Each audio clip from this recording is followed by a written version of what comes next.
ILC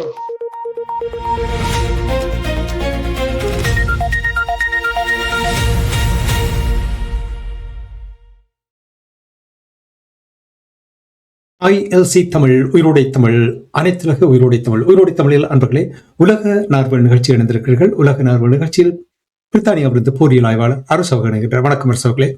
வணக்கம் ராஜாணி. அனைத்துலக உயிரோடை தமிழ் உறவுகளுக்கு அன்பு கலந்த வணக்கம். உங்களுக்கு வணக்கத்தை தெரிவித்துக் கொண்டு தொடர்ந்து ஈரான், இஸ்ரேல், அமெரிக்காவுக்கு இடையிலான போர் நிலைமைகளை பார்ப்போம். நாள்தோறும் மாறி மாறி வித்தியாசமான கருத்துக்கள் வந்து கொண்டிருக்கின்றது. போர் மீண்டும் தொடங்க விரும்புவதாக, ஒரு புதிய தாக்குதலுக்கு குறிவைக்கும் வகையில் வெளிப்படையான மற்றும் இரகசியமான நகர்வுகளை மேற்கொண்டு வருவதாக ஈரானுடைய தலைமை பேச்சாளர் கூறியிருக்கின்றார். டொனால்ட் ட்ரம்ப் அவர்கள் கூறுவதை பார்த்தால் ஒவ்வொரு நாளும் ஒவ்வொரு விதமான கருத்துக்கள். இது நீங்கள் கூறுவது போல் அடிக்கடி இந்த பங்குச்சந்தையை ஏமாற்றுவது, மேனிப்புலேட் பண்ணுவதற்காகத்தான் இந்த கூறுகிறாரா இல்லையா என்று சொல்ல முடியாமல் இருக்கின்றது. நீங்கள் என்ன அவதானிக்கிறீர்கள்? மீண்டும் அதே போலதான் மீண்டும் எச்சரிக்கையை விடுக்கிறார். அதே சமயம் தான் தாக்குதலை ஒத்திவைக்க போவது என்று சொல்கிறார். அதே ஒரே குழப்பமான நிலையில் தான் அமெரிக்கா எந்த ஒரு முடிவுக்கு வர முடியாத நிலையிலும் இருப்பதாகத்தான் பார்க்கக்கூடியதாக இருக்கின்றது. இன்று அவர் என்ன கூறியிருக்கிறார் என்று சொன்னால், உள்நாட்டு, அதாவது ஈரானுக்குள் இப்போது மிகுந்த கோபம் நிலவுகிறதா, மக்களிடம் கோபம் நிகழ்கிறது. ஏனென்றால் மக்கள் மிகவும் மோசமாக அங்கு வாழ்கிறார்கள். இதற்கு முன் நாம் இவ்வளவு கண்டிராத அளவுக்கு அங்கு பதற்றம், உள்ளூரில் பதற்றம் நிலவுகிறது. என்ன நடக்கிறது என்றுதான் பார்ப்போம். அதாவது அவர் என்ன சொல்கிறார் என்று சொன்னால், இந்த ட்ரம்பை பொறுத்தவரை சிலர் என்ன கூறுகிறார்கள் என்று சொன்னால், ட்ரம்ப் ஒரு ஒப்பந்தத்துக்காக காத்திருக்கிற மாதிரி தெரியல. ஈரானுக்குள் ஒரு உலக கலவரம் பெற வேண்டும், ஈரானுக்குள் உள்நாட்டு போர் வெடிக்க வேண்டும், ஈரான் அரசு கவலை வேண்டும் அல்லது சரணடைய வேண்டும், அதற்காக காத்திருப்பது போலதான் அவற்றை அறிக்கையிலே பார்க்கும் போது தெரிகிறது. அதே சமயம் அதாவது ஒரு ஒப்பந்தம் ஈரான் மேற்கொள்ள வேண்டும் என்று தான் இறுதி எச்சரிக்கை விடுத்துள்ளதாக அவர் கூறியிருக்கின்றார். அதாவது தெஹ்ரான், அதாவது இன்னும் 2-3 நாளைக்குள் ஈரான் ஒரு உடன்பாட்டுக்கு வர வேண்டும் என்று சொல்லி, இல்லை என்று சொன்னால் தாங்கள் மிகப்பெரிய ஒரு தாக்குதலை, அதாவது பினிஷ் ஆஃப் அந்த போரை முற்றாக முடித்து விடுவோம் என்று கூறியிருக்கின்றார். ஆனால் இந்த நிலையில் தெஹ்ரான் கூறியிருக்கின்றது, இராணுவ ரீதியான திடீர் தாக்குதலை நடத்துவதாக அமெரிக்கா அச்சுறுத்துகிறது. எந்த ஒரு நடவடிக்கை மீண்டும் தொடங்கப்பட்டாலும் அது முன்னெப்போதும் இல்லாத இராணுவ முனைகளை திறப்பதற்கு வழிவகுக்கும் என்பதுடன் வாஷிங்டனும் மிகப்பெரிய பாரிய பேரழிவை சந்திக்கும் தங்களோட திடீர் தாக்குதல்களால் என்று ஈரான் எச்சரித்திருக்கின்றது. அதாவது வாஷிங்டன் தெஹ்ரானுக்கு 2 தொடக்கம் 3 நாட்கள் மட்டுமே அவகாசம் அளித்து ட்ரம்ப் இறுதி எச்சரிக்கையை வெளியிட்டிருந்த இந்த நேரத்தில் ஈரான் தெஹ்ரான் இந்த கருத்தை வெளியிட்டிருக்கின்றது.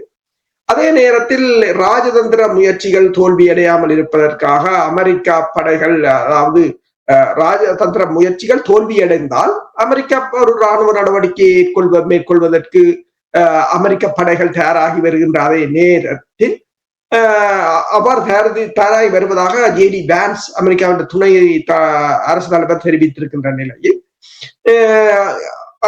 பாகிஸ்தான் மற்றும் துருக்கியின் மத்தியஸ்தத்துடன் திரைமறைவில் இரு நாடுகளுக்கும் இடையில் பேச்சுக்கள் இடம்பெற்று வருவதாக கூறப்படுகிறது. அதே சமயம் ஒரு ஒப்பந்தத்துக்கான இறுதி வரைவு எட்டப்பட்டதை அறிவிப்பதற்காக பாகிஸ்தான் இராணுவ தளபதி அசீம் முனீர் நாளை ஈரானுக்கு பயணம் மேற்கொள்ளலாம் என்றதும், அடுத்த கட்ட பேச்சுவார்த்தைகள் இந்த ஹஜ் பெருநாள் முடிவடைந்த பிற்பாடு இஸ்லாமாபாத்தில் நடைபெறும் என்றும் அல் ஹஹாத் என்ற ஊடகம் தெரிவித்திருக்கின்றது. ஆனால் போர் முனையை பார்த்தீங்கன்னு சொன்னால், அதாவது அமெரிக்க அதிபர் கூறுவது போல அங்கு அமெரிக்கா பெரிய அளவில் தாக்குதலை நடத்துகிற அளவில் அங்கு இல்லை என்றுதான் தெரிகிறது.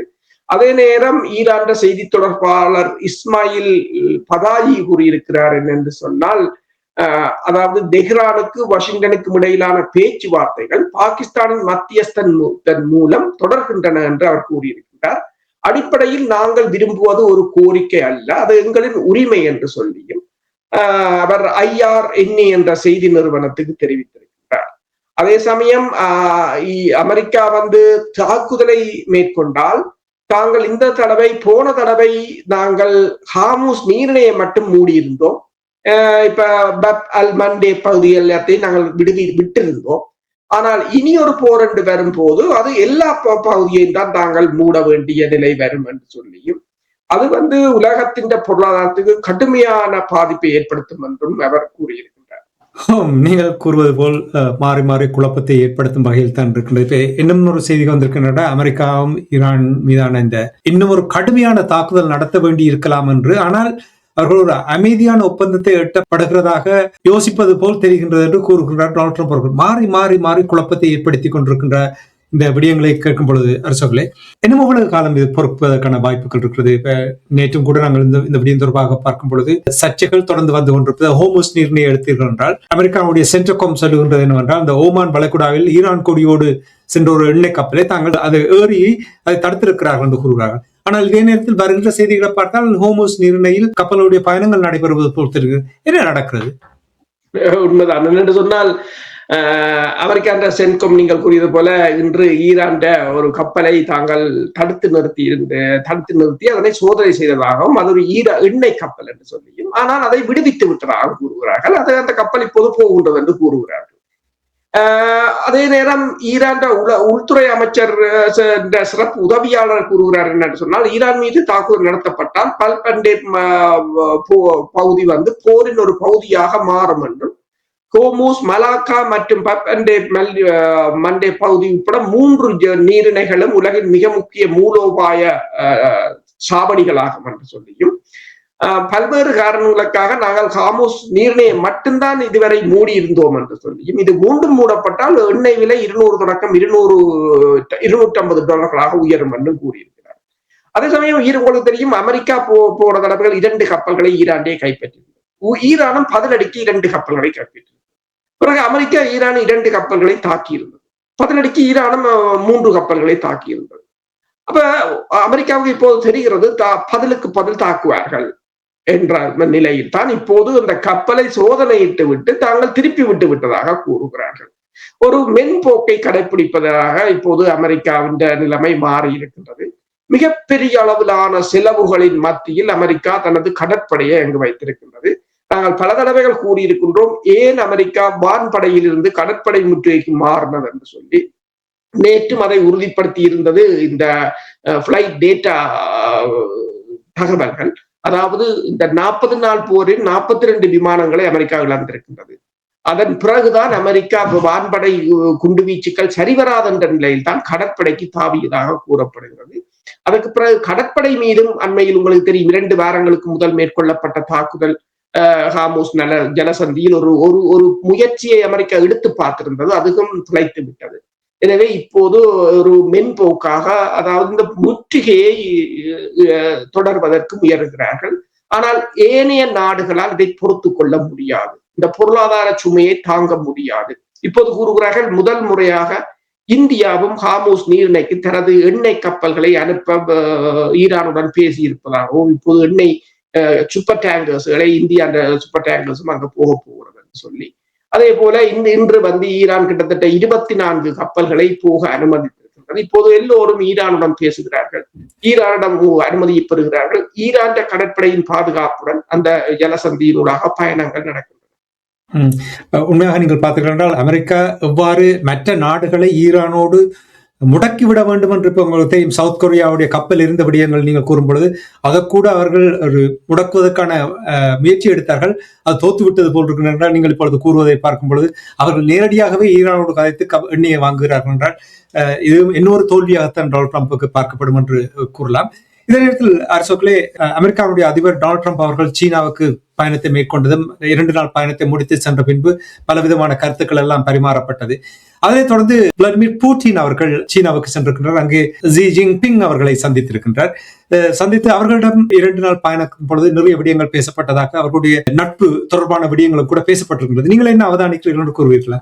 அது ஒரு மிகப்பெரிய ஒரு வெற்றியாக அமைந்திருந்தது. நீங்கள் அந்த படங்களை பார்த்திருந்தால் தெரியும் எவ்வளவு தூரத்துக்கு அவர்கள் ட்ரம்பின் பயணத்துக்கும் பூட்டின் பயணத்துக்கும் இடையில் எவ்வளவு வேறுபாடுகள் இருந்தது என்று சொல்லி.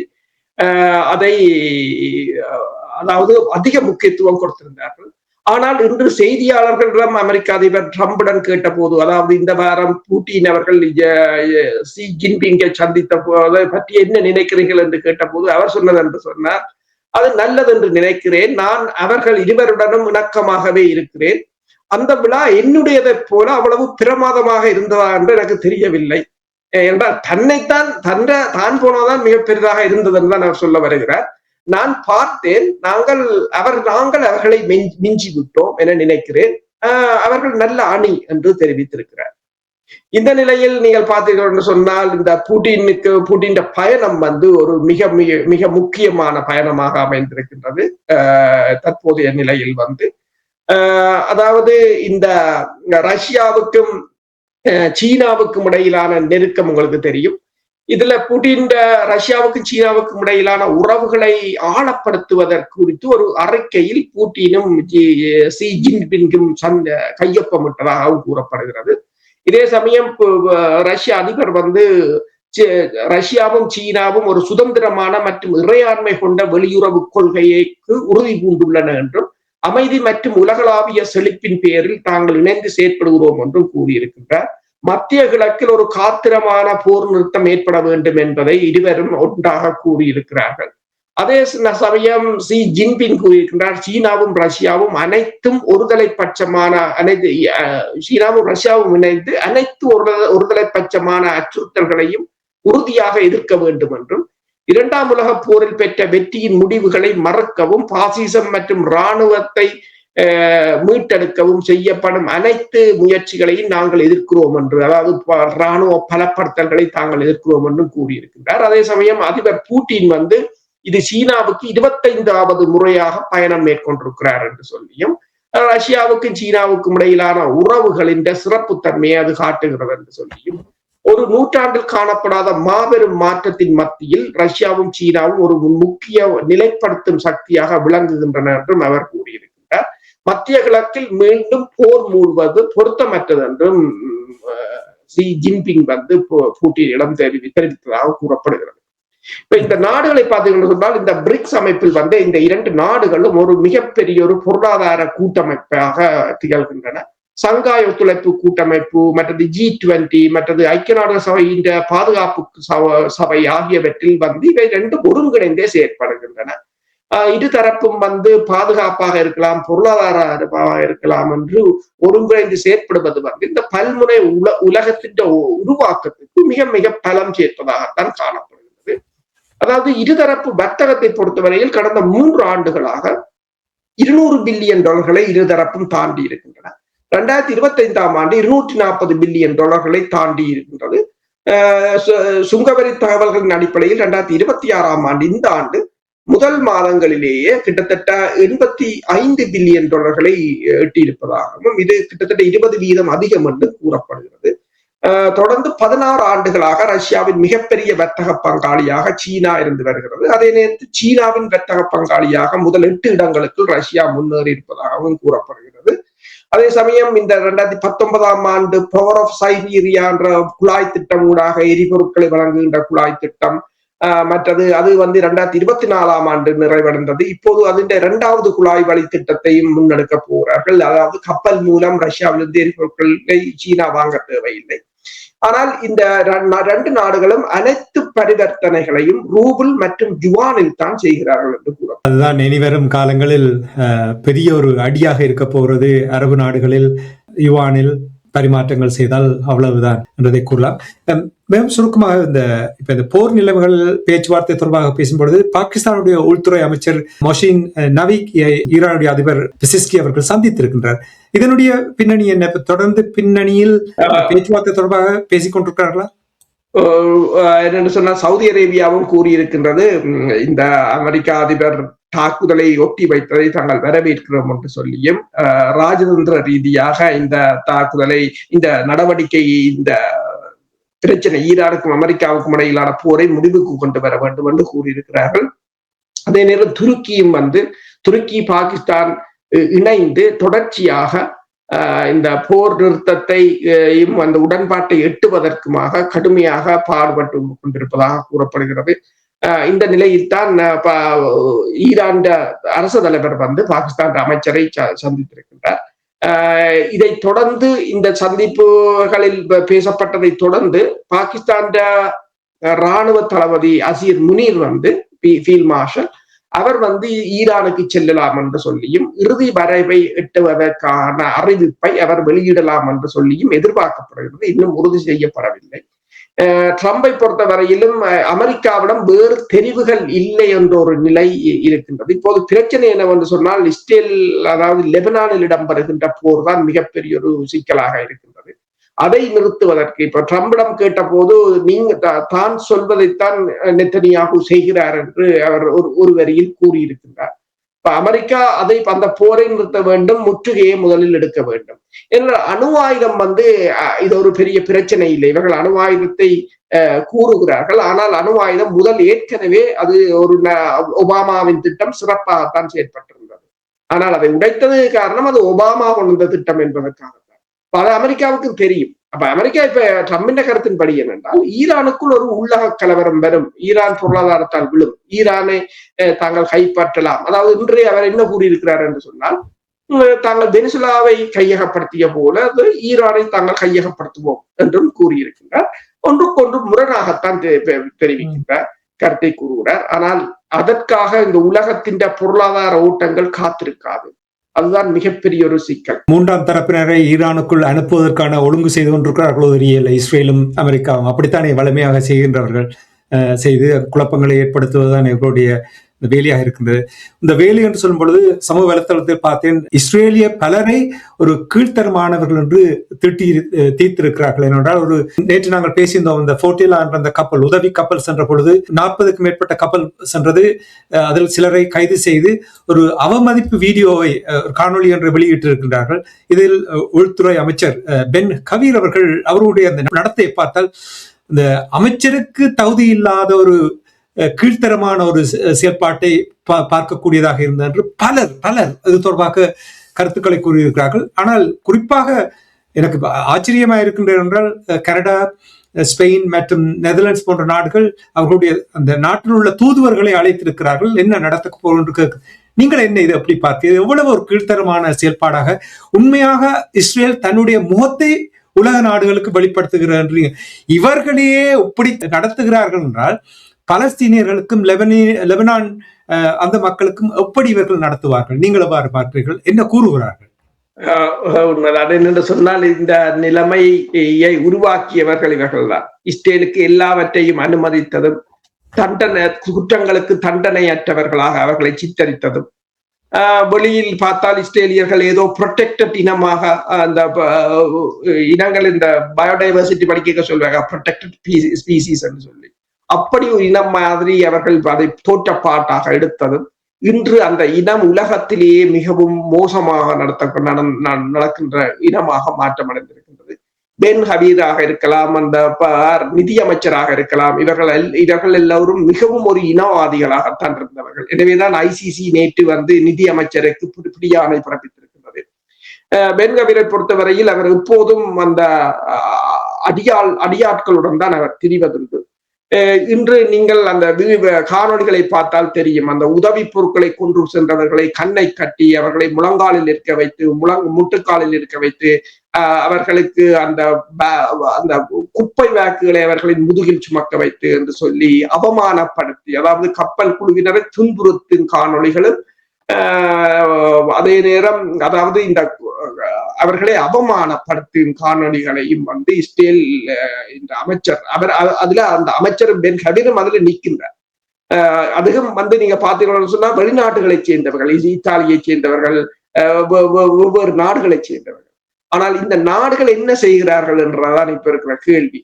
இப்ப நீங்க பாத்தீங்கன்னு சொன்னால் இஸ்ரேலை பெல்ஜியம், ஜெர்மனி எல்லாம் கண்டனம் தெரிவித்திருக்கின்றது. கனடா தூதுவரை கூப்பிட்டு பேசியிருக்கின்றது. அதே போல நெதர்லாந்து பேசியிருக்கின்றது. பிரித்தானியா கண்டனம் தெரிவித்திருக்கின்றது என்று பலரும் கண்டனத்தை தெரிவித்திருக்கிறார்கள். ஆனால் இத்துடன் நீங்கள் என்னத்தை செய்ய போறீர்கள் அடுத்ததாக? என்று சொன்னால் பொருளாதார தடையை கொண்டு வர போகிறீர்களா? இப்ப ஏனைய நாடுகள் இவ்வாறு செய்திருந்தால் நீங்கள் என்ன நடவடிக்கை எடுத்திருப்பீர்கள் என்றதான் ஒரு மிகப்பெரிய ஒரு கேள்வி.